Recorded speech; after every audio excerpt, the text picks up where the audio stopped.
Assalamualaikum. Assalamualaikum warahmatullahi wabarakatuh. Semoga Waalaikumsalam warahmatullahi wabarakatuh. semoga keselamatan, kecintaan Allah dan keberkahannya melimpah kepada kita semuanya. Sungguh ini satu doa yang sangat bagus sekali yang diucapkan oleh kita sesama muslim apabila kita bertemu dengan saudara-saudara kita. Kita mendoakan akan dia mendapatkan keselamatan, mendapatkan kecintaan Allah, Masya Allah. Jadi assalam rahmat warahmatullahi itu cinta Allah dan juga berkah, kita semua diberikan keberkahan, apapun yang kita dapatkan, apa yang kita miliki, semuanya itu membawa kebaikan buat kita dan berlipat ganda. Nah, itulah yang disebut dengan keberkahan. Alhamdulillahirabbil alamin, rabbana lakal hamdu kama yanbaghi li jalalikal karimi wa azimi sultanik wala haula wala quwata illa billahil aliyil azim. Segala puji bagi Allah, segala puji atas segala nikmat yang Dia berikan, Dia limpahkan kepada kita semua. Yang kita sendiri tidak akan pernah sanggup untuk menghitung berapa banyak kebaikan yang Allah berikan kepada kita. Karena itu kita diajarkan untuk ya Allah, bagimu segala puji, sepenuh langit dan bumi dan sepenuh apa-apa yang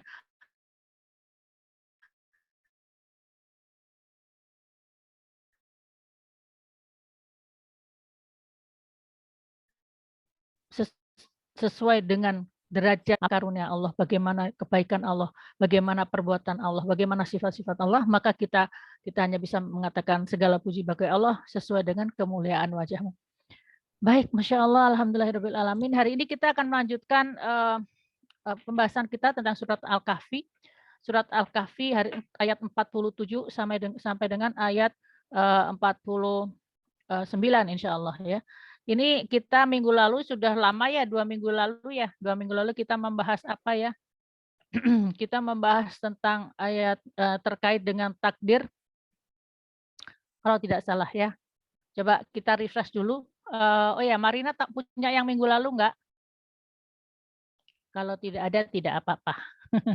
Nggak ada kayaknya, Bun. Ada tapi saya tidak meminta ya, jadi tidak dipersiapkan.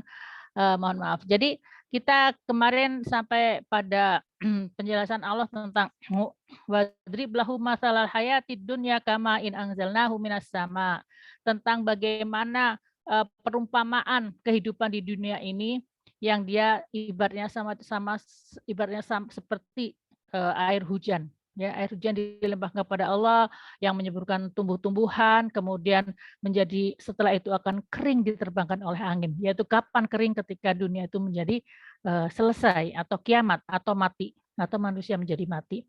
Saat itulah dunia itu akan jadi tumbuh-tumbuhan yang kering diterbangkan angin itu. Setelah itu kita membahas juga tentang perumpamaan dunia. Oh ya, kemarin kita hanya membahas 2 ayat ya. Kita hanya membahas 2 ayat yang terkait dengan wallahu ala kulli syai'in muqtadir, tentang takdir, sistem takdir yang Allah ciptakan untuk kita, di mana sistem takdir itu penuh dengan keberkahan. Tabarakalladzi biyadihil mulku. Sistem takdir yang Allah berikan kepada kita itu adalah sistem takdir yang semuanya itu membak pada intinya ya. Hanya satu hal saja, apabila manusia berbuat yang tidak sesuai dengan apa yang diberikan Allah dalam sunatullahnya, maka saat itulah manusia mendapatkan efek dari apa-apa ya, perbuatan buruk yang dia lakukan, dan efek itu yang menjadikan dia mendapatkan sesuatu yang menurut dia buruk ya. Akan tetapi di balik dari keburukan itu, mungkin Marina bisa stop share screen dulu, saya share screen gitu, boleh? Supaya nanti akan ada hubungannya dengan apa yang kita akan kita bahas hari ini. Nanti setelah itu, oh saya bisa share screen nggak ya? Oh iya, saya adalah sebagai seorang partisipan. Jadi harus jadi co-host dulu atau bagaimana supaya bisa share screen? Tuh.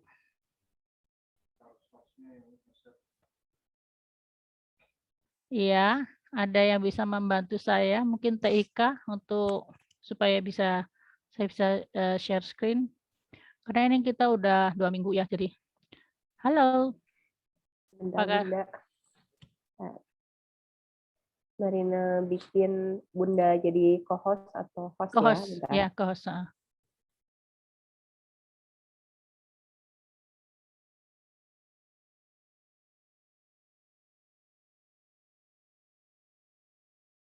Karena apabila kita membahas tentang Al-Quran itu kita harus melihat ayat yang sebelumnya, ya, beberapa ayat sebelumnya, supaya kita bisa menemukan korelasi hubungan antara ayat yang kita bahas dengan apa ayat yang sebelumnya kita bicarakan. Yang sebelumnya kita bicarakan itu mengenai saya belum jadi kelas nih. Marina belum berhasil, tunggu sebentar. Tanya teh kayaknya harus dari TIK, bentar. Sebentar. Atau kalau enggak Marina saya share aja ke Marina ya bisa enggak coba Dikirim dulu aja, Bunda, slide yang sebelumnya. saya kirim dulu ya. Ya, siap. Sebentar.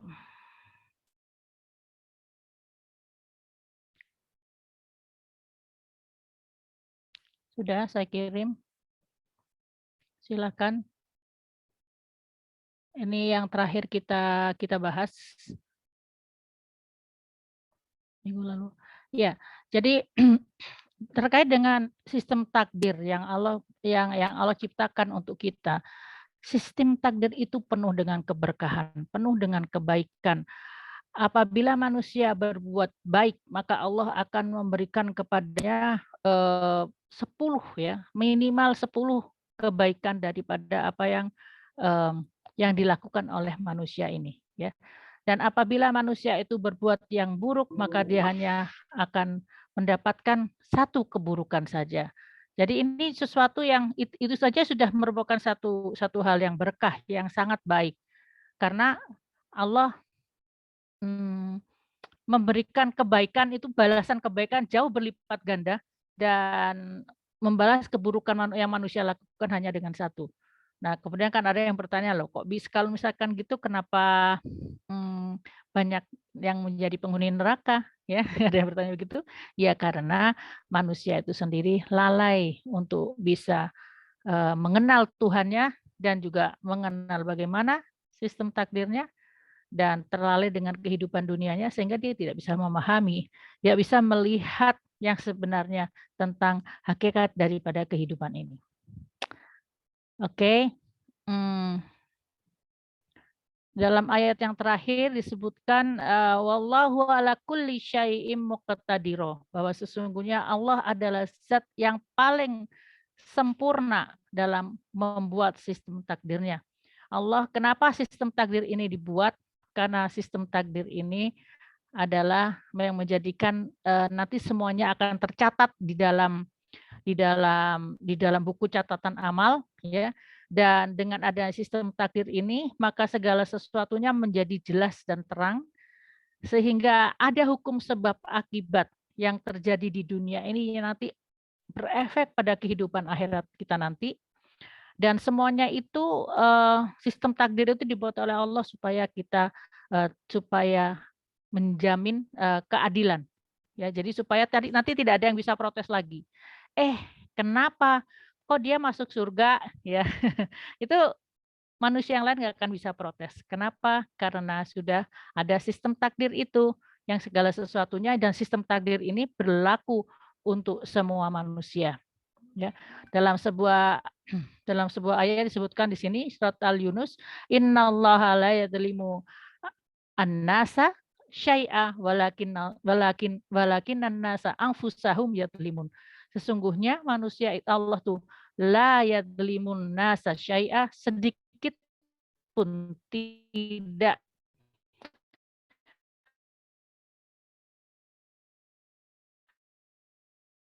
bumi manusia sendiri. Ya. Jadi ini akan nanti terkait dengan apa yang kita akan bahas hari ini. Oke, maaf. Ibu Marina, mohon maaf kita share aja yang hari ini ya. Sudah kita lihat tadi apa yang kita pelajari 2 minggu yang lalu. Sekarang kita akan coba melihat apa yang akan kita pelajari hari ini. Kita mulai ayat 47. Ayat 47 di sini kita dimulai dengan A'udzu billahi minasyaitonir rajim. Bismillahirrahmanirrahim. Ya wa yauma nusayyirul jibala wa taral arda barizah wa hasyarnahum falam nugadir minhum ahada. Ya. Pada hari itu, sebentar. Pada hari itu, ketika kami menjalankan gunung-gunung, dan engkau akan melihat bumi itu rata, dan kami kumpulkan mereka atau seluruh manusia, dan tidak kami tinggalkan seorang pun daripada mereka. Silakan, bagaimana kita lihat lagi secara detail ayatnya. Wa yauma, dan yauma, pada hari nusayyirul jibala, ketika gunung-gunung itu, ketika kami menjalankan gunung-gunung itu, ya. Jadi pada hari kiamat itu gunung-gunung akan berjalan, meskipun sekarang juga mereka sudah berjalan. Next selanjutnya. Jadi sekarang pun itu bumi itu berjalan. Kebetulan kakak saya almarhum, beliau ahli geologi, dan beliau mengatakan pada saya bahwa iya gunung itu memang berjalan. Ada penelitian bahwa setiap tahun mereka berjalan sekitar 11 sampai 12 sentimeter pergerakannya itu. Dan pergerakan itu sangat lambat, sehingga kita tidak terlalu mendapatkan efek dari pergerakan mereka, karena kalau mereka bergerak cepat maka akan terjadi gempa. Nah, akan tetapi pada saat sekarang ini kita kalau nggak terlalu sering kena gempa ya, tapi kalau kita kena gempa itu artinya bahwa mereka berjalan terlalu cepat atau langkahnya sudah cukup besar. Biasanya itu ordernya itu sekitar 100 tahun sekali terjadi letusan atau gempa tektonik di tempat di mana ada gempa itu ya. Tetapi yang sungguh menakjubkan adalah ketika zaman Rasulullah SAW dengan para sahabat itu tidak pernah ada gempa. Ya, menurut penelitian ya itu kan data dari bukan saya mencari data ya, tapi dari data-data itu sebutkan bahwa saat itu tidak ada gempa. Ya, jadi selain daripada apa sudah sunnatullah artinya dia berjalan, tapi apabila ada amal soleh, ada doa, ya, ada perbuatan-perbuatan soleh dari manusia, maka sistem takdir itu akan bisa berubah. Ya. Baik, bayauma nusayyirul jibala pada saat hari kiamat maka dia akan berjalan lebih cepat.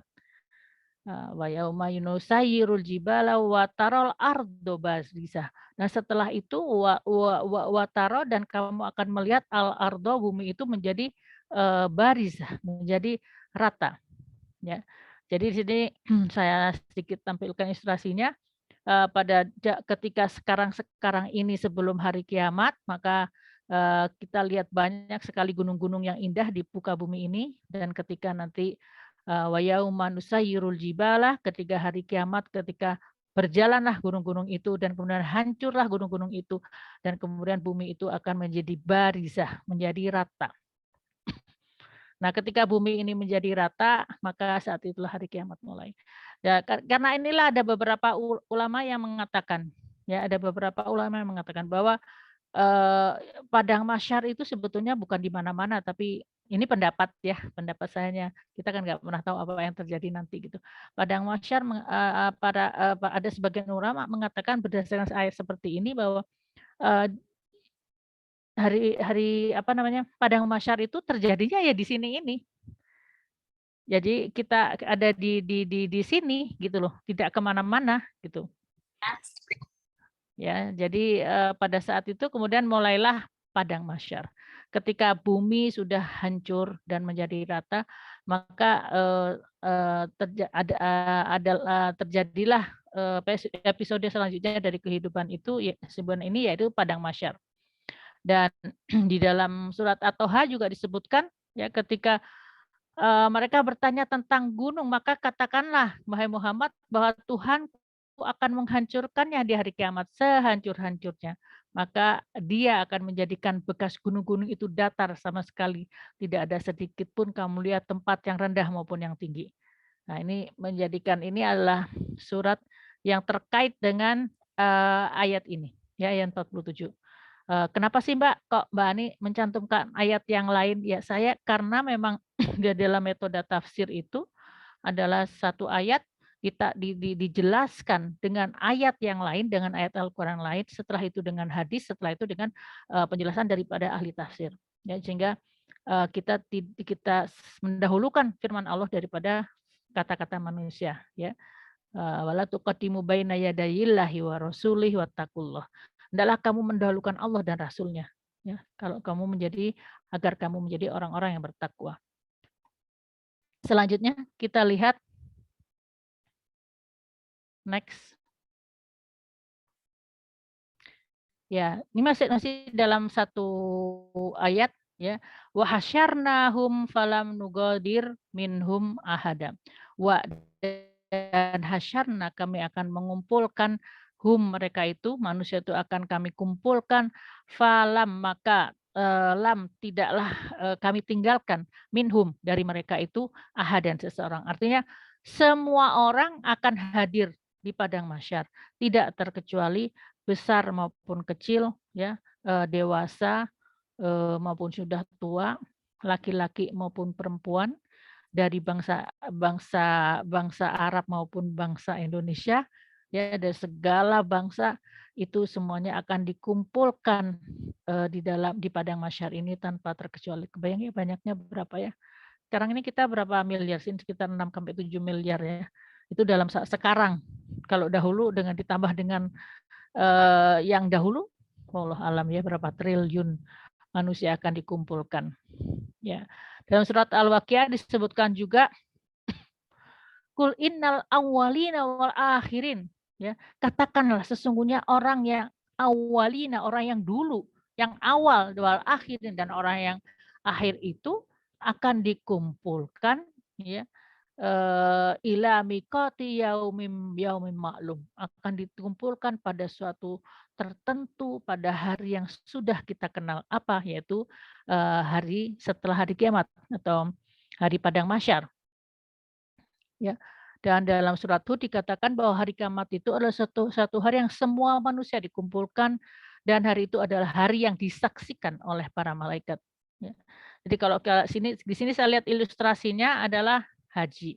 Karena, belum pernah ada foto ya di padang mahsyar ya, belum sampai waktunya. Nah ini ketika haji itu kan ada wukuf di padang Arafah. Haji itu disebutnya adalah wukuf. Bedanya haji dengan umroh itu adalah wukuf, ya. Beda yang paling utamanya itu adalah wukuf, makanya al-hajj itu adalah wukuf. Wukuf di padang Arafah, saya sendiri juga sering bertanya pada diri saya, ada apakah di wukuf itu? Ya. Di wukuf itu berdiam sejenak ya setengah hari di di Arafah dan kita di situ berzikir, sempat terbersit ngapain ya gitu ya. Karena itu kalau di haji ada ininya kan, yang organizer-nya. Tapi kalau nggak ada yang mengorganisir, haji itu bisa dilakukan dengan sendiri ya, pribadi itu bisa gitu. Teman-teman saya yang dulu yang dari Perancis mereka pergi haji itu tanpa diorganisir. Dan kalau tanpa diorganisir tidak ada acara yang dilakukan oleh, pihak, organisasi haji gitu.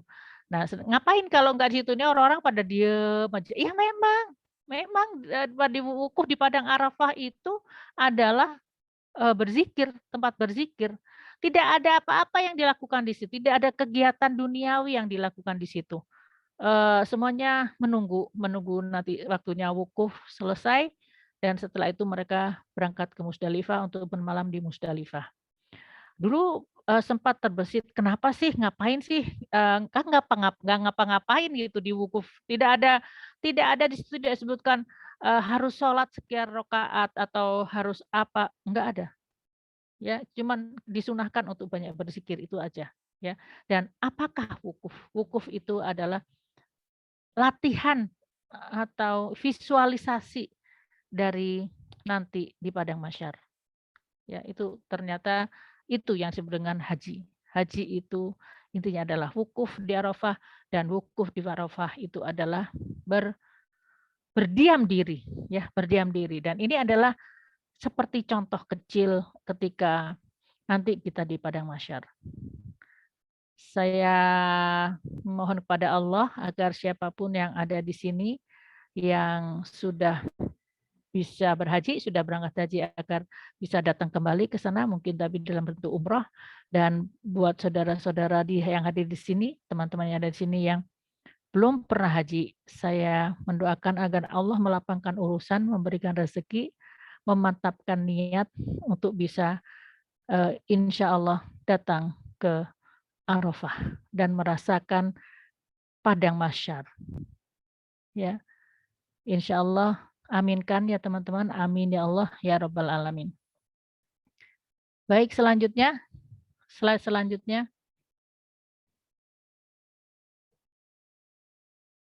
Nah, slide selanjutnya adalah ayat 48.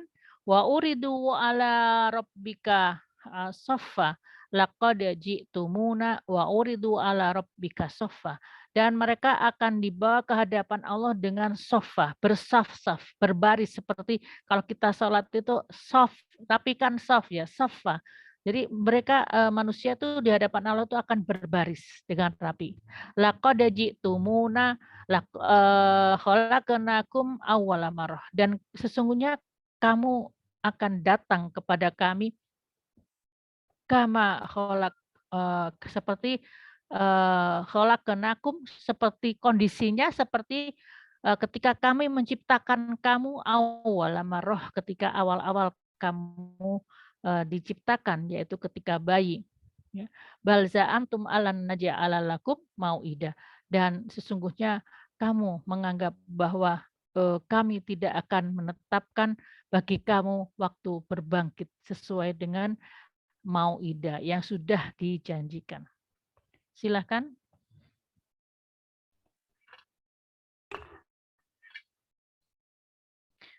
Baik. Selanjutnya kita bahas wa uridu ala rabbika soffa. Maka sesungguhnya dalam lokasi disebutkan mana ayat ini artinya bahwa manusia itu berbaris dengan rapih. Kalau yang dulunya manusia itu berkumpul di padang mahsyar itu bangkit dari kuburnya, mereka bercampur begitu saja ya. Tapi lama-kelamaan mereka itu akan safa, mereka itu akan berbaris-baris ya, bersaf-saf seperti dalam surat An-Naba dikatakan, yauma yaqumur ruhu wal malaikatu saffan la yatakallamuna illa man adzina lahur rahmanu wa qala shawaba. Jadi dalam saat ini ya, pada hari itu yaqumur ruh, para ruh manusia itu semuanya, wal malaikatu, dan juga malaikat, mereka itu semua berdiri sofa ya. Mereka berbaris ya, la yatakallamuna, tidak ada yang sama sekali yang berbicara karena takut, segan, ngeri, memikirkan nasibnya ya. Kemudian mereka itu menunggu dari Ar-Rahman wa qala shawaba, dan dia mengucapkan kata-kata yang benar. Memberikan penjelasan sedikit tentang surat An-Naba ayat 38 ini yang terkait dengan sofa. Dalam tafsir dikatakan, suatu hari Mu'adz bin Jabal menghadap Rasulullah SAW dan bertanya, wahai Rasulullah, tolong jelaskan kepada kami mengenai firman Allah Subhanahu Wa Taala, waya umanusayiru jibala maaf, surat 18 ya ini yang, pada sangkakala ditiup maka kamu sekalian akan datang berbaris-baris, ya. Apa artinya ini ya Rasul? Kemudian mendengar pertanyaan itu Rasulullah SAW menangis dan basah pakaian dengan air mata.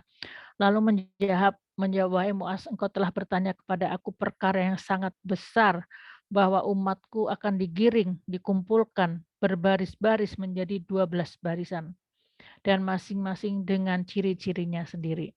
Kita akan coba melihat apakah yang disebut dengan Rasulullah dengan 12 barisan itu. Kita lihat dalam slide selanjutnya, yaitu ada barisan yang pertama itu adalah barisan yang mereka setiap barisan itu mempunyai ciri-ciri khusus, ya. Silakan Ibu moderator. Halo Ibu moderator di mana? Silahkan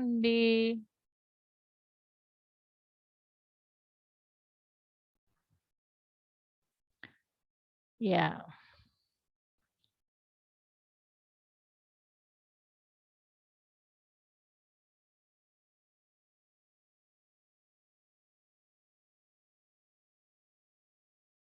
Yang pertama ciri khasnya itu, mereka berjajar ya rapi itu mereka digiring dari kubur dengan tidak mempunyai tangan dan kaki, ya. Kemudian maka dijelaskan, satu seruan dari Allah yang Maha Pengasih disebutkan di sini, mereka itu adalah orang-orang yang sewaktu hidupnya menyakiti hati tetangganya, dan demikianlah balasannya dan tempat kembali mereka adalah neraka. Masya Allah ya, tetangga nih, aduh Masya Allah.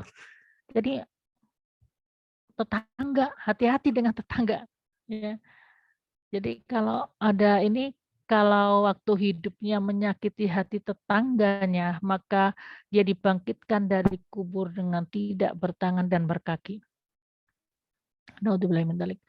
Ya makanya, ayo dengan melihat ini kita berlomba-lomba berbuat baik kepada tetangga ya, supaya kita tidak menjadi orang yang tidak bertangan dan tidak berkaki ketika di padang mahsyar nanti.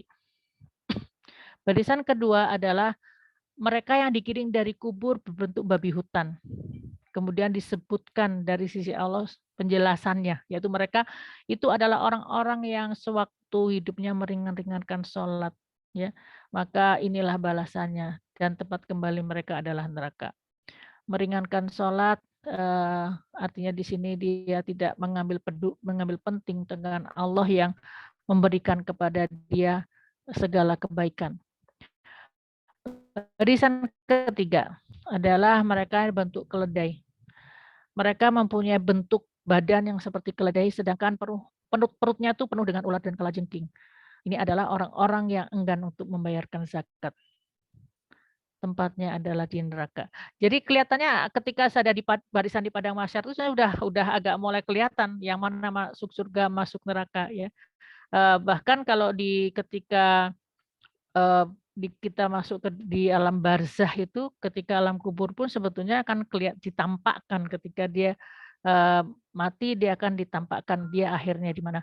Tapi Mbak, kenapa kalau gitu perlu ada yaumuddin? Setelah ini ada yaumuddin.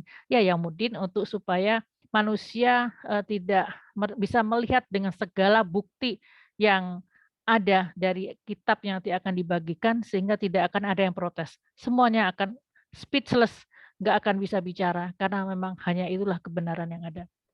Baik, kembali yang barisan keempat. Barisan keempat adalah, Masya Allah, naudzubillah min dzalik ya, mereka mulutnya tuh mengeluarkan darah, ya, mengeluarkan dari mulut mereka dan bercucuran darah itu.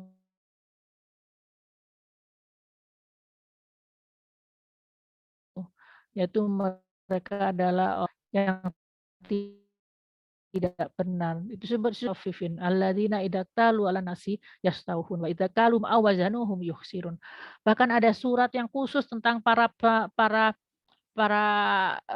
pedagang ini, yaitu surat Al-Mutaffifin. Nah, sedangkan di dalam hadis lain dikatakan bahwa 9 dari 10 rezeki Allah yang kasab itu turunnya dari perdagangan. Jadi perdagangan memang sesuatu yang memang itu yang menjadikan dunia ini berputar, akan tetapi hati-hati karena kita di dalamnya tidak boleh untuk berdusta. Karena bila berdusta, besar ya ininya, apa namanya, hukuman yang dikenakan pada manusia tersebut. Silakan slide selanjutnya.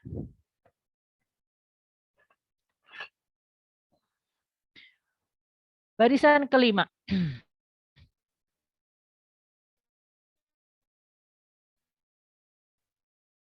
Barisan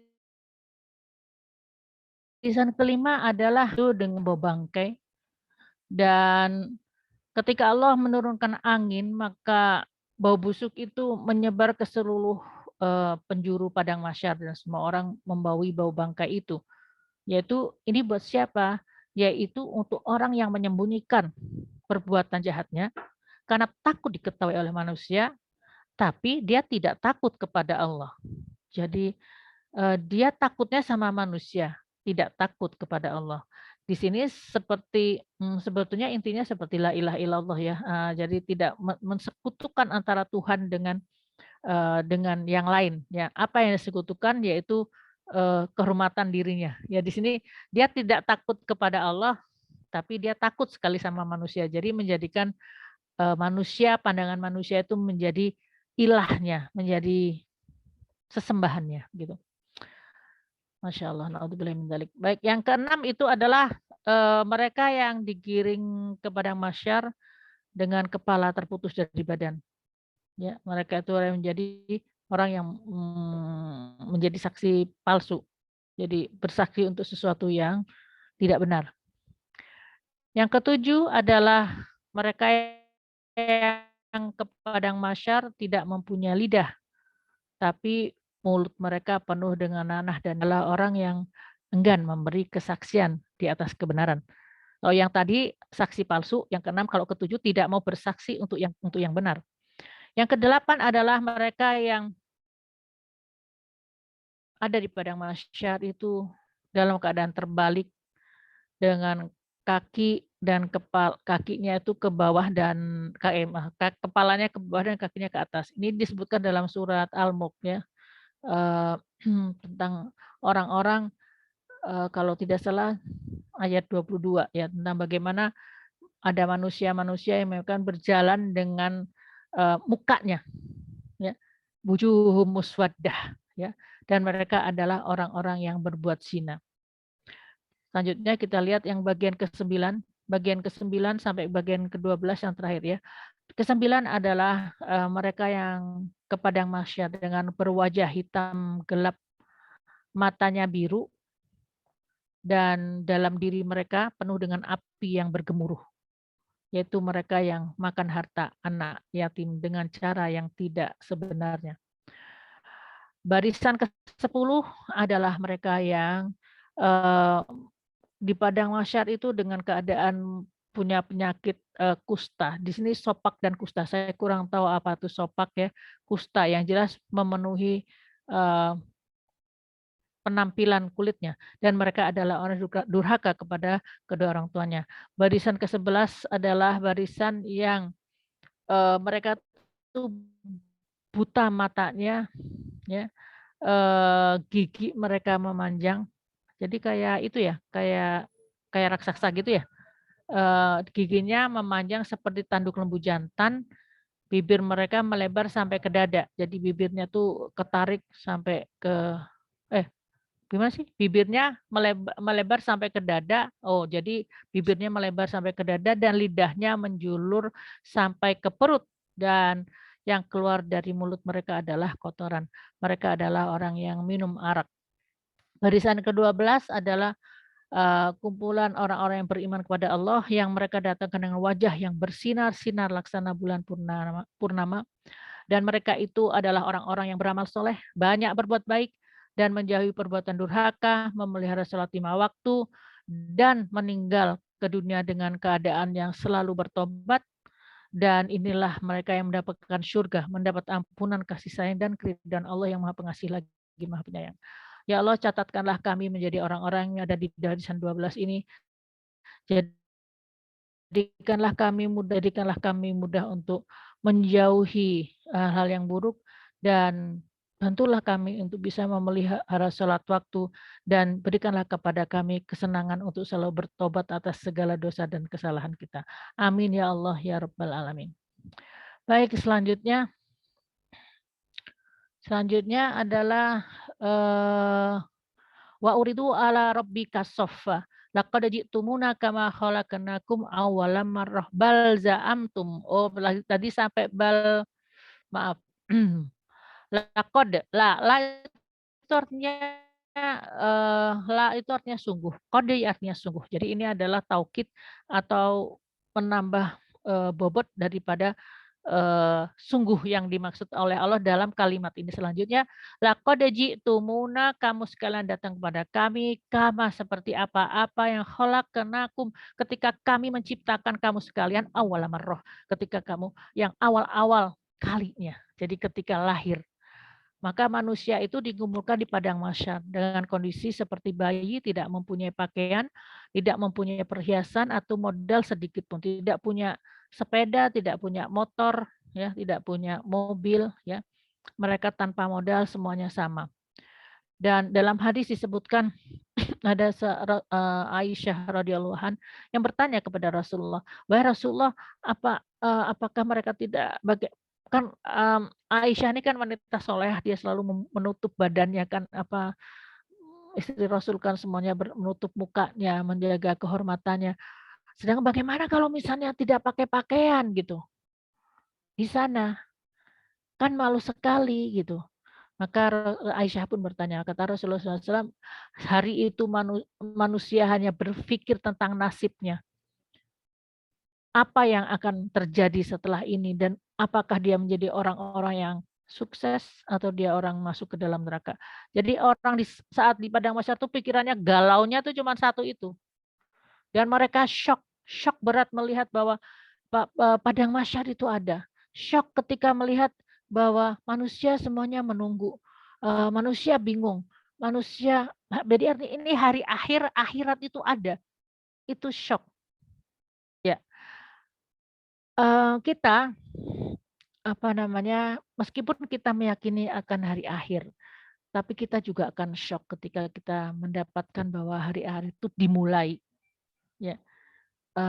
Sama halnya ketika mungkin ada teman-teman yang misalnya bepergian ke satu tempat sudah mempelajari, ya, mempelajari adat istiadat, ya, misalkan pergi ke Papua gitu, udah mempelajari adat istiadatnya, oh ya harus kita lakukan apa-apa. Tapi ketika di sana melihat kondisi yang sebenarnya, kadang-kadang manusia bisa shock karena sangat berbeda dengan apa yang sehari-hari kita rasakan. Nah, nanti di akhirat nanti juga demikian, manusia itu bahkan yang beriman pun juga shock, gemper gitu ya. Tahu bahwa ini akan datang, tapi ketika datang dia juga keder gitu. Sama halnya dengan orang yang meninggal dunia. Orang yang meninggal dunia itu juga ketika melihat malaikat maut juga, aduh, pas sangat takut lah ya. Saya sendiri pernah ibu saya kan waktu saya menunggu beliau sebelum beberapa bulan, bahkan sebelum beliau wafat, ya, sekitar kurang lebih 40 hari sebelum beliau meninggal, ya beliau melihat sesuatu, saya belum pernah melihat beliau seperti itu. Beliau melihat ke atas, kemudian seperti tercengang, seperti speechless, nggak bisa bicara. Kemudian saya bilang, "Ibu melihat apa?" Tinggi, sampai di atas, sampai menembus, atap. Kan ibu saya waktu itu ada di rumah sakit yang tahu berapa tingkat ya, 4 tingkat kali atau 5 tingkat di Hasan Sadikin itu. Jadi artinya beliau tuh melihat orangnya tuh menembus, jadi besar, tinggi, menembus atap katanya gitu. Kemudian saya bilang, "Iya Bu, itu ciptaan Allah, ayo kita sama-sama kita membaca Al-Quran." Kemudian saya bacakan Al-Quran. Ya jadi, pasti syok meskipun tahu loh bahwa malaikat sakaratul maut akan datang, kita akan mati. Tapi saat kita melihat itu kejadian itu, maka pasti manusia menjadi sangat, terkejut ya. Mbak, tapi kenapa ada yang kemudian, mereka tersenyum? Ya, mereka tersenyum, ada yang tersenyum karena apa? Ketika itu kemudian setelah mereka kaget, mereka dilihatkan apa tempatnya nanti di setelah ini, maka mereka akan tersenyum dan ikhlas ridho untuk pindah pindah alam, ya.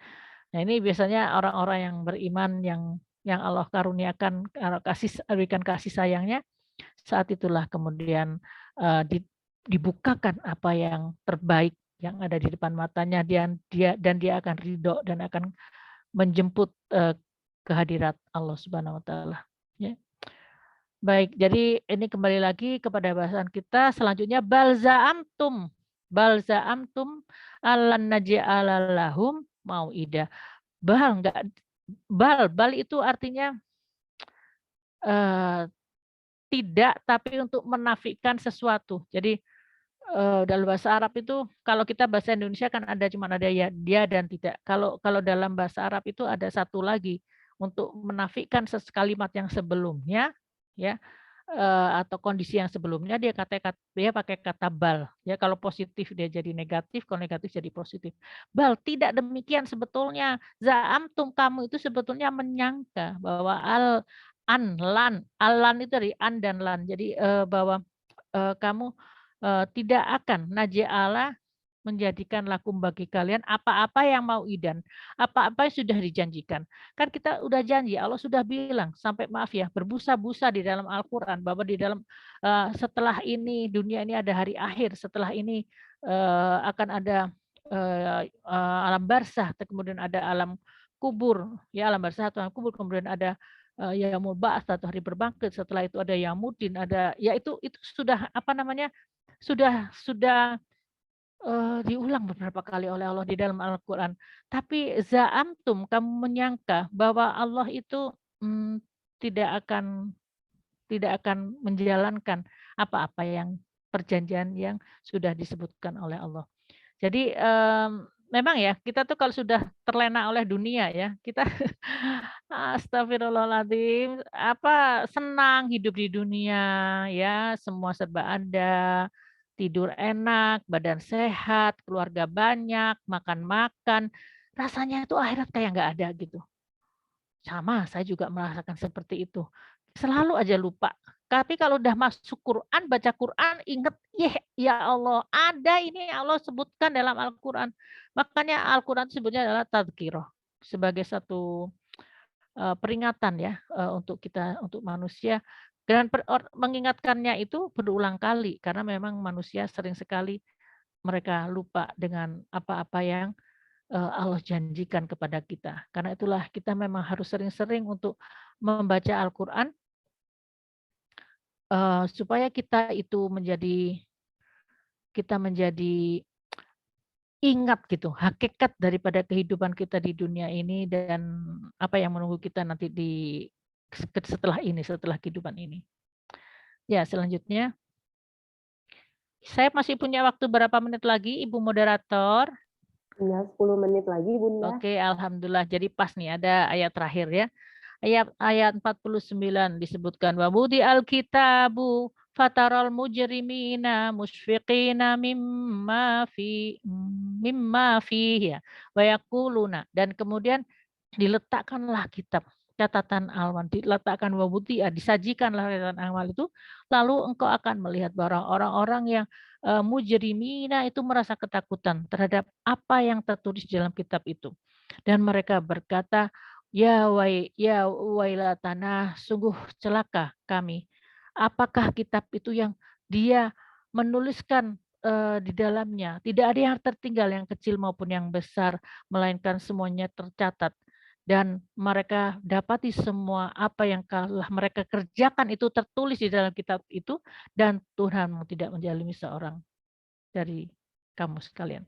Selanjutnya kita lihat ini panjang ya, jadi kita bahas sedikit-sedikit satu demi satu.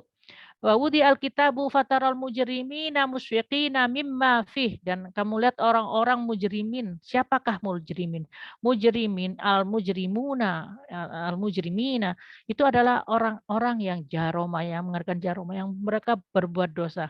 Tapi kalau kalau di dalam bahasa Arab kata mujrim ini adalah artinya orang itu memang sengaja berbuat dosa. Kalau orang yang jarimun, ya, jadi dia berdosa, mungkin sengaja, mungkin tidak. Tapi kalau mujrimuna itu orang-orang yang memang sengaja untuk berbuat dosa dan berulang-ulang melakukan dosa itu. Maka mereka itu adalah orang-orang yang terkejut dengan apa yang ketakutan dengan apa yang akan tertulis di dalam kitab itu, ya. Kebayang nggak sih kalau kalau misalnya ada kan juga ada cerita, ada artis yang misalnya apa, ada artis yang ketahuan video ya, kemudian heboh ya, hidupnya selesai, ya, bayangkan. Nah, sekarang di akhirat nanti ini, bagaimana dengan dengan video tayangan kehidupan kita? Semuanya ada, ya. Oh ya, ada satu lagi di sini sebutnya kitab ya, saya ingin bahas tentang kitab. Kitab itu asal katanya adalah kataba. Kataba itu artinya menulis, mencatat, itu kataba, ya. Kitab itu artinya, kalau kita mengatakannya buku, ya, buku. Tapi saya tuh suka melihat beberapa video kisah-kisah orang-orang yang pernah mati suri, ya, baik baik dari orang muslim maupun non-muslim ataupun dari orang Nasrani gitu ya. Nah, di antara dari mereka tuh ada yang melihat gitu bahwa apa yang disebut dengan kitab tuh bukan buku ya, dia nggak membahas tentang Al-Quran, tapi dia bilang bahwa dia melihat ada seperti kayak suatu layar yang sangat lebar dan dia melihat seluruh perjalanan hidupnya ada di situ, gitu. Pada awalnya adalah, apa namanya, eee, dia lihat bahwa yang awalnya adalah kehidupan dia dari kecil sampai dewasa apa adanya, tanpa komen. Jadi mana yang dosa, nggak dosa itu nggak ada, cuman, kehidupan aja gitu. Setelah itu ada video kedua yang membahas tentang amal-amal baiknya. Nah, video yang ketiga dia tidak melihat karena dia kembali ke dia dibelakang oleh Allah ketika saat mati suri itu. Video yang kedua adalah tentang amal baiknya. Amal baiknya adalah ada hal-hal yang dia tidak ingat lagi. Ada hal-hal ketika dia memberikan telinganya, ketika ada orang yang mengeluh, itu di situ menjadi satu amal yang besar. Ada hal di mana dia memberikan sekedar makanan kepada orang yang homeless yang tidak mempunyai rumah, dia berikan makanan dan itu adalah suatu amal yang besar, ternyata begitu. Ada hal yang dia lupakan tapi ternyata itu dicatat dan kemudian termasuk star gitu ya, yang mendapatkan, pahala yang besar.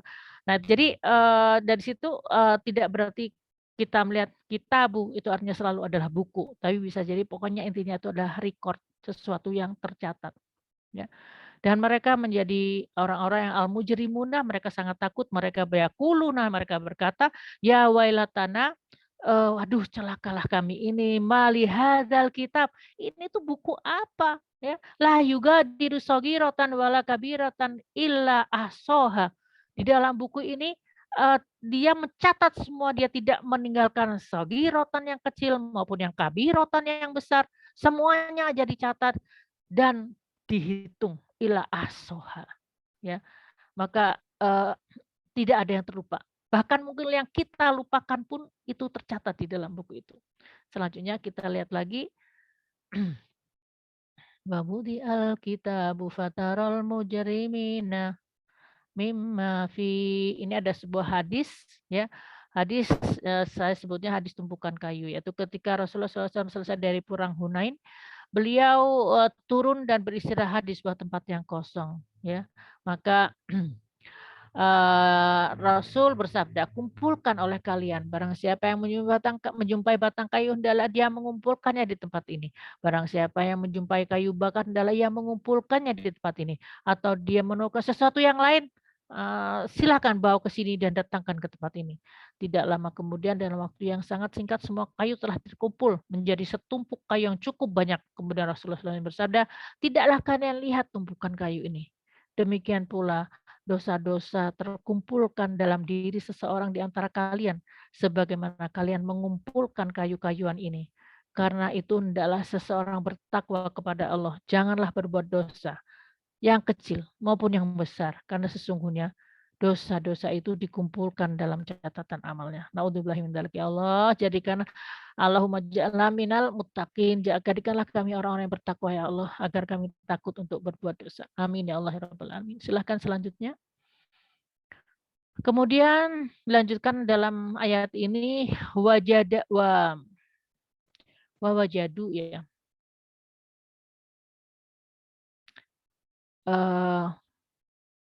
Wa wajadu ma'amilu hadira dan wajadu mereka mendapatkan ya, they will find apa-apa yang amilu yang sudah mereka kerjakan hadir ada di depan mereka.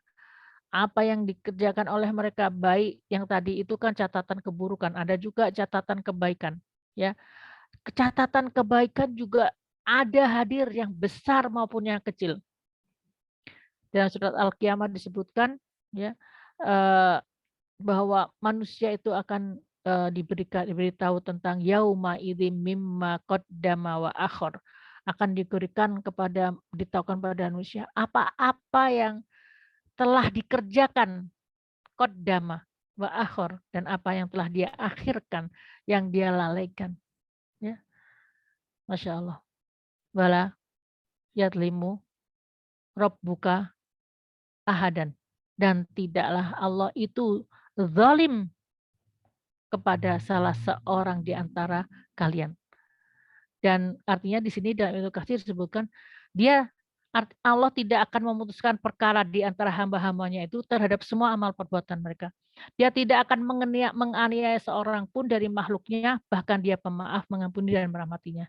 Dia hanya mengazab orang-orang yang dikehendakinya dengan kekuasaannya, kebijaksanaan dan keadilannya. Dan dia memenuhi neraka dengan orang-orang kafir dan orang-orang durhaka.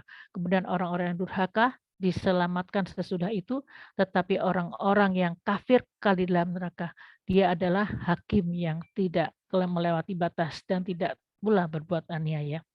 Ini menurut Ibnu Katsir saya sebutkan. Selanjutnya, nah nih tentang Allah tidak zalim kepada hambanya. Ya, beberapa ayat di dalam Al-Quran menjelaskan tentang ini. Contohnya surat An-Nisa, dan sesungguhnya Allah innallaha la yadlimu mithqala dzarratin. Sesungguhnya Allah itu tidak menganiaya, tidak pernah zalim kepada manusia itu mithqala dzarratin. Bahkan sebesar zarah pun Allah itu tidak pernah zalim kepada hambanya. Dan kalaupun ada sebesar zarah daripada kebaikan, ya, maka Allah akan melipat gandakannya. Nah, ini sesuatu yang buat saya amazing sekali ya. Jadi Allah itu ini satu statement yang mungkin kita tidak pahami. Kita nggak ngerti semua apa yang Allah katakan ini. Kita harus berpikir, kita harus mencari ilmu lebih banyak lagi. Kita lebih harus juga merenung melihat kejadian semua yang ada di depan kita dalam kehidupan ini, maka bisa jadi kita akan bisa melihat ini, bahwa memang Allah tidak pernah menganiaya seorang pun sebesar zarah. Karena karunia Allah itu, kalau saya mungkin ingin sedikit memberikan imajinasi itu ya, bahwa karunia Allah itu banyak sekali. Dan karunia Allah itu berat. Berat, jadi banyak, dan makanya tuh yang sebelah kiri itu kan dia jomplang ke bawah, artinya saking beratnya ya. Karunia Allah tuh banyak sekali, dan sebanyak yang sebelah kanan itu adalah amalan manusia. Jadi yang sebelah kiri adalah karunia Allah, yang sebelah kanan adalah amalan manusia, baik yang baik atau yang buruk. Sebanyak apapun perbuatan manusia, karunia Allah tetap lebih banyak. Jadi apakah dosa manusia banyak, karunia Allah tuh lebih banyak daripada dosa manusia. Kalaupun yang batu yang sebelah kanan ini adalah kebaikan manusia, maka kebaikan itu juga tetap lebih berat karunia Allah dibandingkan kebaikan manusia itu sendiri. Kalau seluruh manusia di bumi, contoh kebaikannya, seluruh manusia di bumi itu bersujud kepada Allah, taat kepada Allah, tidak durhaka kepada Allah, maka itu tidak akan memberikan efek terhadap memberikan kebaikan kepada Allah barang sedikit pun. Karena apa yang dilakukan manusia itu kembali kepada dirinya. Karena kebaikan manusia itu tidak menjadikan Allah menjadi lebih kaya, tidak menjadikan Allah lebih besar, tidak menjadikan Allah lebih lebih menjadi raja, lebih agung, tidak. Karena keagungannya sudah maha, kebesarannya sudah maha, ya, kehebatannya sudah maha, kebaikannya sudah maha. Ya, jadi kalaupun ditambahkan itu ya ditambahkan oleh kebaikan manusia tidak akan mengefek kepada kebaikan Allah itu secara hakikatnya. Contoh misalnya beginilah, kalau ibaratnya, lautan, maka lautan itu kalau kita kasih garam, mau berapa ton pun kita kasih garam, maka lautan itu tetap seperti itu, tidak berubah sama sekali.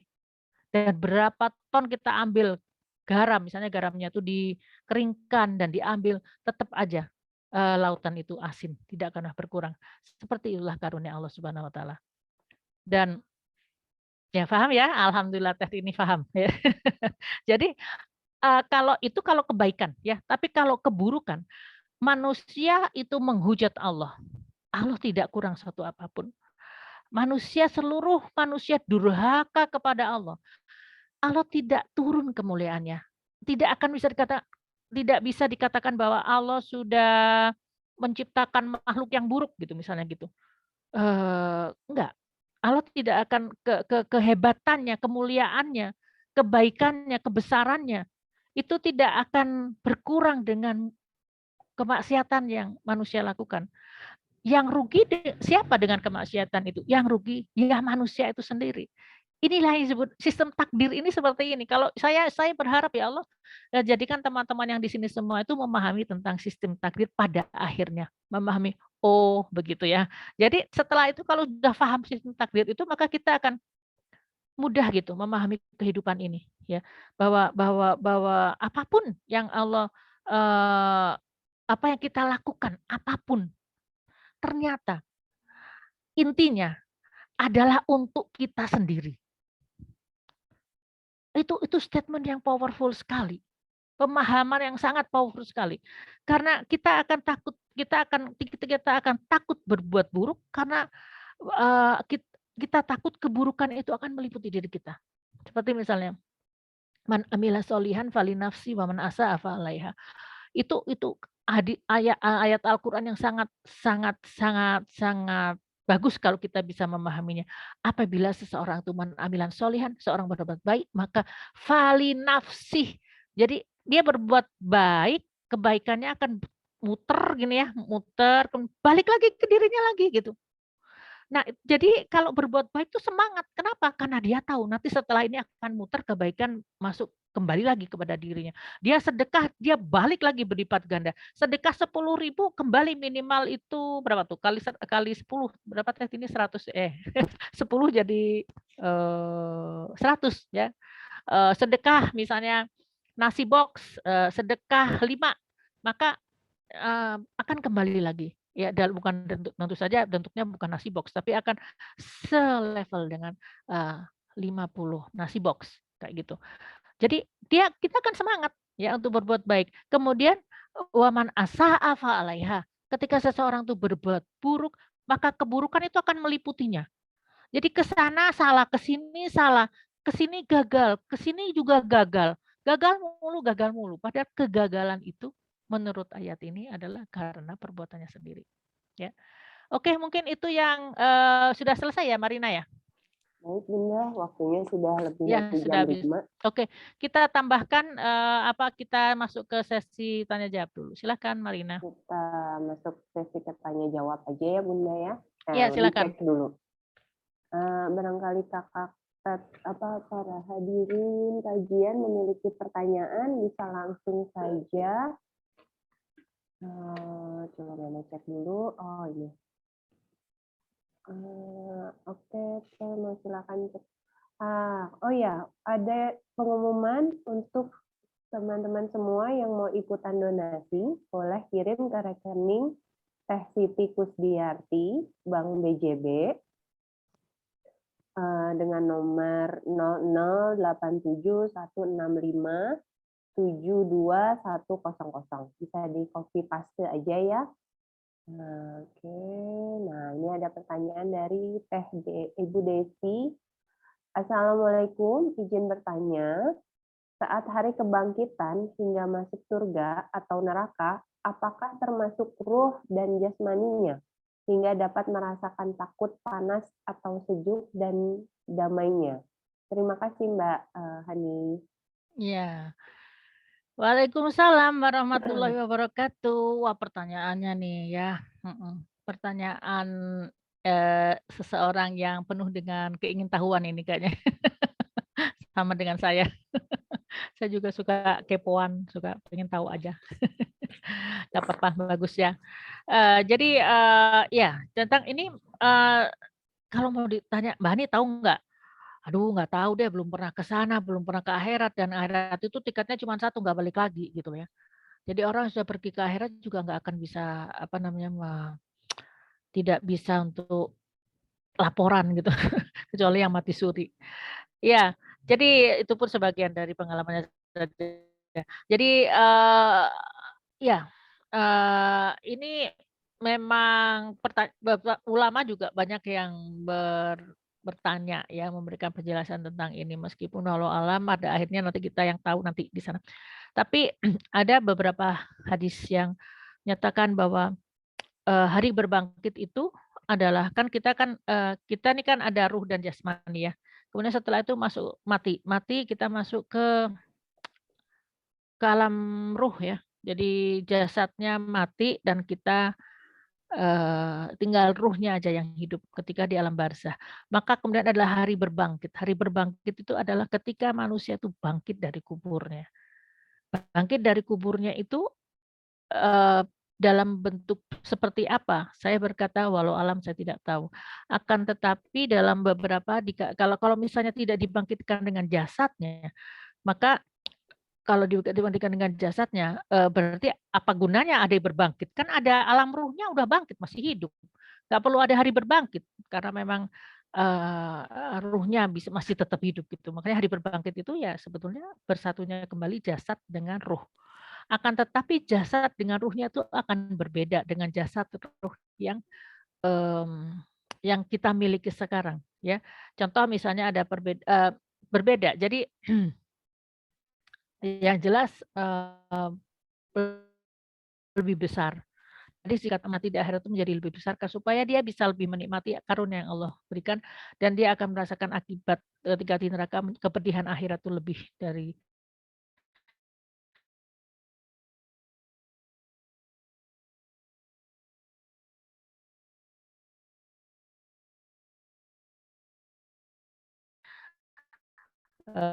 tuh. Akan sama dengan seperti Nabi Isa ketika dia wafat. Jadi artinya 33 tahun ya.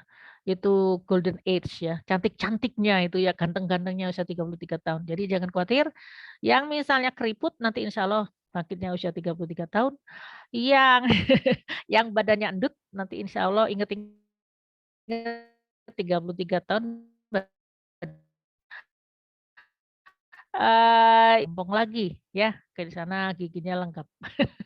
Jadi, itu. Jadi kemudian setelah itu perbedaannya lagi misalnya kalau di untuk penduduk surga itu mereka itu, tidak mengeluarkan kotoran. Mereka bisa makan, minum, tapi mereka tidak mengeluarkan kotoran, tidak membuang angin, tidak mengeluarkan kotoran, pipis maupun BAB, tangannya kotoran. Ya, jadi, kalau dibilang apakah jasmaninya, kembali, ya kembali tapi dalam penciptaan yang berbeda, ya.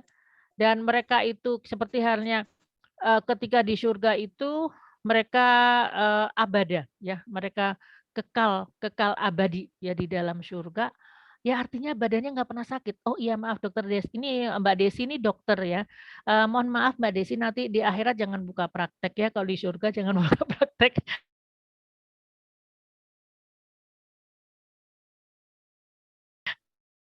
Karena semuanya sehat semua ya. Di sana tinggal senang-senang aja insya Allah menikmati apa yang sudah dijalani, hasil dari apa yang sudah dijalani dalam kehidupan ini. Ya insya Allah amin. Ya itu salah satunya. Jadi berbeda dan abada artinya tidak menua. Penduduk surga tidak menua. Penduduk surga tetap muda. Ya. Kemudian kalau di neraka itu mereka nah ini, kalau di neraka dibilangnya la yamutu fiha wa la yahya. Jadi kalau sesuai dengan siksa yang ada di dalam neraka, mereka tuh harusnya udah mati. Contoh aja ketika mereka makan buah zakum atau minum. Kalau minum minum air dalam surat Al-Muhammad ya, ayat 15 gitu, "Wa tuqatti'u arhamakum." Jadi dia itu kalau kalau minum itu airnya aja sudah bikin mukanya meleleh ya, karena saking panasnya maka kulit mukanya akan meleleh dan juga akan memotong-motong ususnya gitu, si air panas itu. Nah itu kalau di dalam tapi mereka tetap hidup dan kembali lagi mendapatkan siksa seperti itu. Jadi artinya beda dengan manusia yang sekarang, ya. Mungkin itu yang bisa untuk, Teh Desi, apa namanya, saya hanya menyampaikan apa yang ada di dalam hadis ya, bentuk apa yang sebenarnya yang kita dapat, ya kita lihat nanti di akhirat, tapi gambarannya kurang lebih seperti itu. Semoga bisa membantu. Silakan kalau misalkan Teh Desi mau mau bertanya lebih lanjut, buka aja, kameranya atau mau bertanya suaranya, silakan Teh Desi. Ya, Assalamualaikum warahmatullahi wabarakatuh. Waalaikumsalam warahmatullahi wabarakatuh. Dan lihat dari terjemah atau tafsiran yang ayat yang tadi bahwa ruh akan datang dalam bentuk bersaf-saf, itu arti kan masih dalam bentuk ruh ya. Ya, betul. Nah itu yang sama dengan Teh Desi, dalam ayat itu, ruhnya itu, soffa ya, ruhu wal malaikatu soffa gitu. Walau alam, mungkin apakah tapi kan kalau kita lihat tadi misalnya di padang mahsyar ada yang macam-macam kan, ada yang mereka pertama di padang mahsyar tuh mereka hidup, tapi mereka nggak makan. Ya, mereka tetap hidup tapi mereka nggak makan. Terus, ada yang perutnya kalajengking,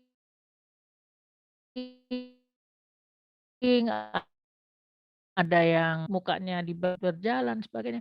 Itu kan sesuatu yang tidak masuk akal untuk jasad kita yang sekarang itu, ya. Nah, itu pertama. Jadi, beda, ya.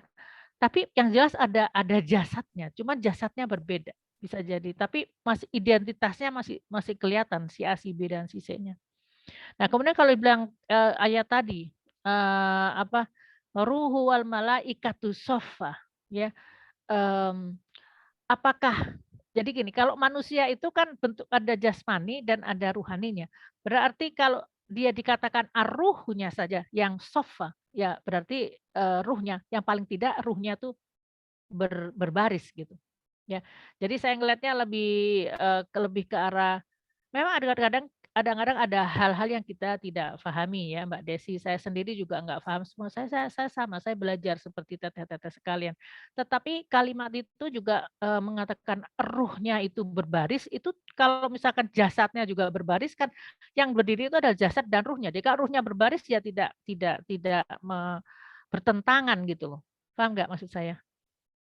Tidak bertentangan dengan Terus Tidak bertentangan dengan bahwa sebetulnya manusia itu akan mempunyai, jasad nanti di akhirat nanti. sudah ada pertanyaan tambahan ini, boleh ya? Boleh coba ayo. Terus misalnya yang bersoft-soft ya, terus mereka kan pasti menunggu giliran satu persatu maju ya untuk diadili ya. Itu didulukan orang yang baris pertama atau baris ke-12 ya, soalnya 12 pasti nunggunya lebih lama ya. Ini protes ini. Iya walau alam ya memang iya. Pertanyaannya smart juga nih Mbak Desi nih. Iya, siapa yang akan mulai duluan? Sebetulnya kalau di dalam beberapa hadis disebutkan bahwa menunggu di akhirat itu sendiri sudah satu siksaan. Bahkan orang yang beriman pun juga harus menunggu. Cuman mereka mempunyai beberapa fasilitas. Kayak ada yang dinaungin awan ya. Tapi mereka tetap menunggu. Semuanya menunggu. Ya. Semuanya menunggu untuk yaumul hisab itu. dan saya tidak bisa jawab siapa yang mulai duluan.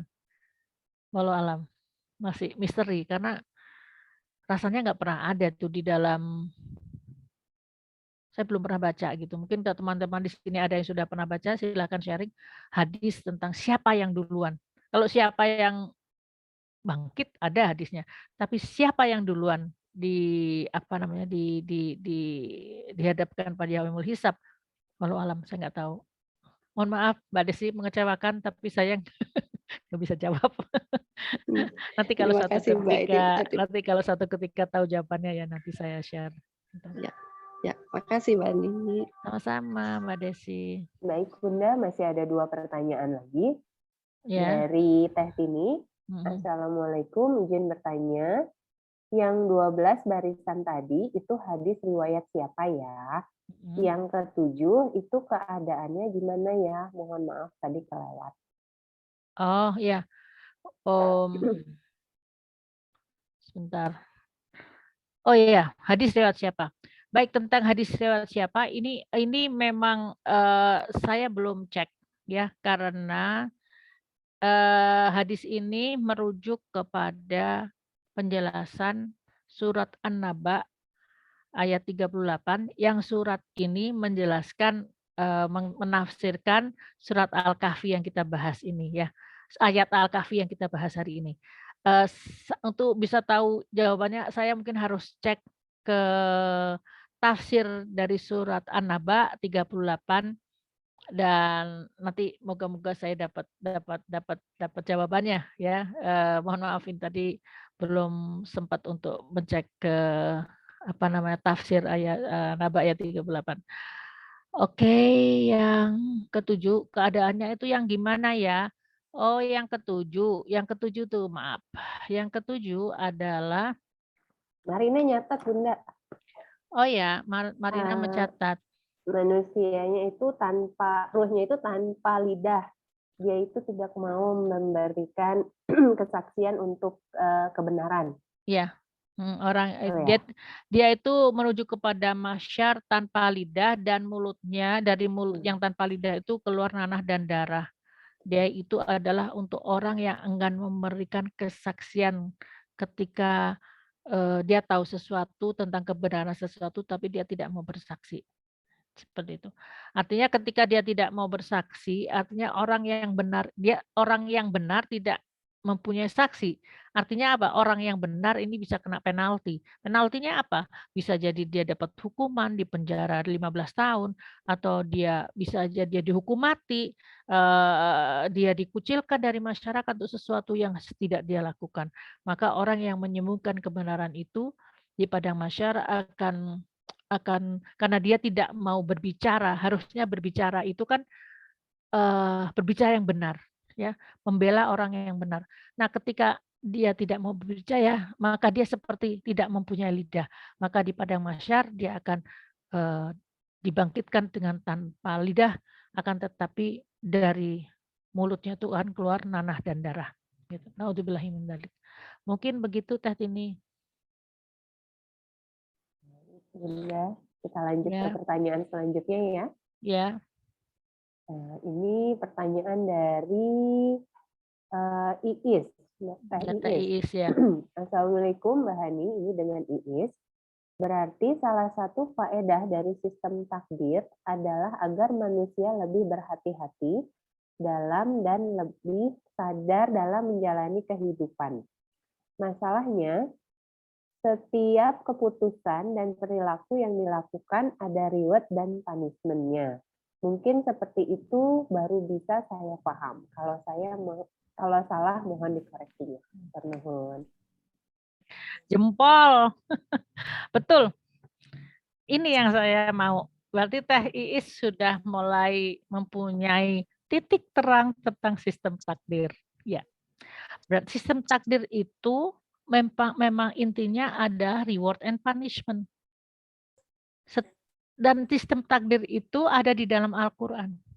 Jadi mau sadar, jadi artinya kalau kita nggak ngerti takdir aja, kita nggak ngerti sistem takdir, tapi kita belajar Al-Quran, maka kita belajar sistem takdir.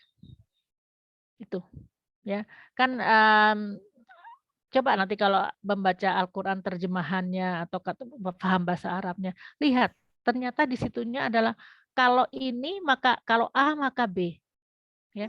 Kalau C maka D, gitu. Kalau E maka F. Itu seperti itu sistemnya itu. Dan apa namanya? Sistemnya itu, sistem takdirnya itu kan integrated antara dunia dan akhirat. Jadi kalau kita kan manusia memisahkan gitu, dunia akhirat gitu. Kalau sistem takdir itu melingkupi dunia dan akhirat.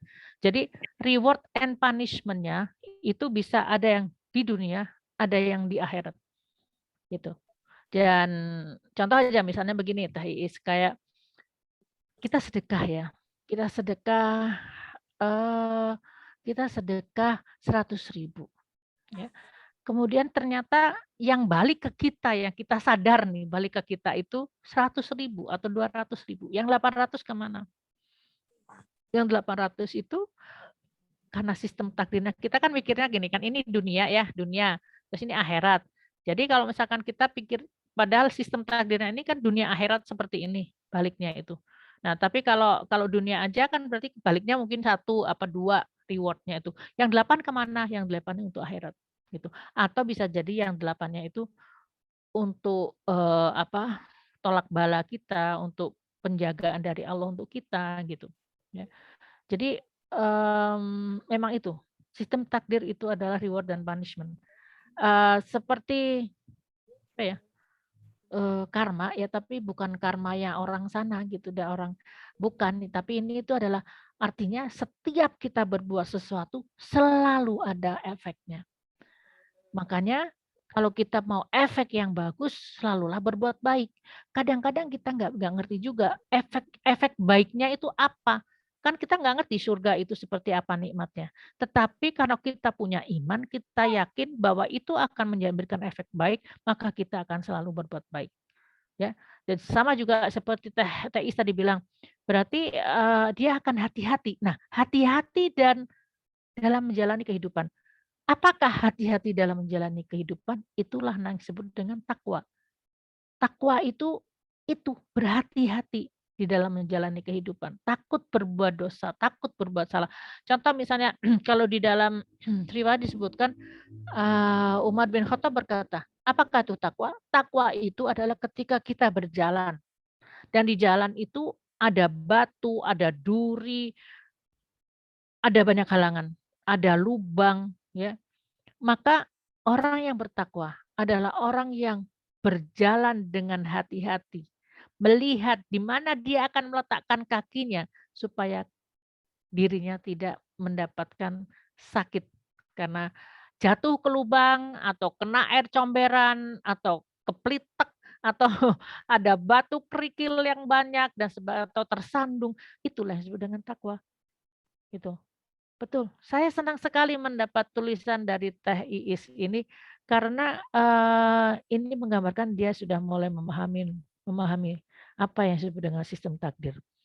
Jadi kalau sistem takdir itu menjadikan kita menjadi orang yang prediktif. Kita tahu prediktif untuk ke depan kita gitu. Tapi kita nggak tahu pasti apa yang menunggu. Kenikmatan yang menunggu kita di depan kita nggak tahu. Kita hanya tahu bahwa akan ada kenikmatan kalau kita berbuat baik gitu. Nah, apa kenikmatannya itu? Itulah di situ letaknya iman. Aku percaya bahwa Allah memberikan yang terbaik untukku, maka aku lakukan ini. Gitu. Aku berbuat kebaikan. Nah, itu apa namanya? Itu yang disebut dengan orang yang memahami tentang sistem takdir itu untuk kebaikan. Untuk keburukan apa? Untuk keburukan, kalau kita berbuat buruk nanti kita dapat keburukan. Nggak mau, takut berbuat buruk. Takut saya berbuat buruk. Daripada saya nanti dapat efek dari keburukan ini. Nggak mau gitu. Mendingan saya menghindar dari keburukan. Atau saya menghindar dari berbuat dosa. Daripada saya mendapatkan keburukan yang nanti saya tidak tahu apa bentuknya. Gitu. Oke, mungkin itu yang bisa saya bagikan. Ada lagi pertanyaan? Semoga Teh Iis bisa memahami. Teh Iis mau buka sedikit mikrofonnya. Ya, Mbak Ani, makasih. Makasih banyak. Ini jelas sekali penjelasannya. Masya Allah, alhamdulillah ya. Berarti Teh Iisnya sudah berapa tahun ya bergaul dengan saya? Coba ingatkan saya Teh Iis. Aduh, dari Kapan? tahun berapa ya? Pokoknya setelah Tini, Dek. Saya itu adik angkatan Tini. Tini tahun berapa, Tin? Iya, udah lumayan ya. Lumayan lama. Saya 2009. Ya, berarti katakanlah Teh Iis 2010 ya, 11 tahun. Beda berapa bulan sih kayaknya? Oke. 2009-an, tapi beda berapa bulan. Oke, jadi katakanlah 12 tahun. Ya, saya ingin berkata begini, kenapa saya ingin tahu? Karena banyak sekali di antara kita yang hadir di sini pasti ingin segera paham tentang apa itu Quran atau tentang takdir itu seperti apa. Nah, mereka ini Teh Tini, Teh Iis ini mereka sekitar 12 tahun dengan saya. Waktu itu kajiannya masih ini ya di rumah ya, maksudnya nggak luring, nggak daring seperti ini, tapi bertemu tatap muka seminggu sekali. Ya, jadi ternyata perlu 12 tahun ya untuk memahami sistem takdir ya. Iya, lumayan. Ya. Nah, berarti apa? Harus sabar. Saya berharap yang ada di sini akan memahami lebih cepat daripada 12 tahun ya, lebih cepat dari Teh Iis ya. Tapi yang saya ingin sampaikan adalah istiqomahlah, bersabarlah untuk bisa memahami sesuatu ya, takdir-takdirnya, perbuatan-perbuatannya karena kita itu sudah terlalu waman asa alai fa alaiha. Kita sudah tertutup oleh banyak keburukan yang kita buat gitu, sehingga akhirnya kita untuk bisa melihat kebenaran itu bukanya lama gitu. bukannya lama gitu ya.